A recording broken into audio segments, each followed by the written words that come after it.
私、タラコっていう猫なんですけど、この新しい家に引っ越してきてから、まあ、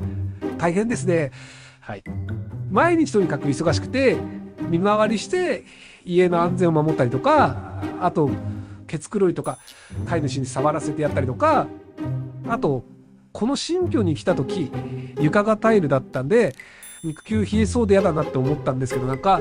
床暖房とかいうのがあるらしくて逆に暑いくらいです。でも、間違えて部屋の隅を歩いた時、急に冷たくて肉球ヒヤッとしました。ほんと、やめてほしいです。飼い主がなんか SNS とかいうのに家の投稿してるらしいんですけど、これからは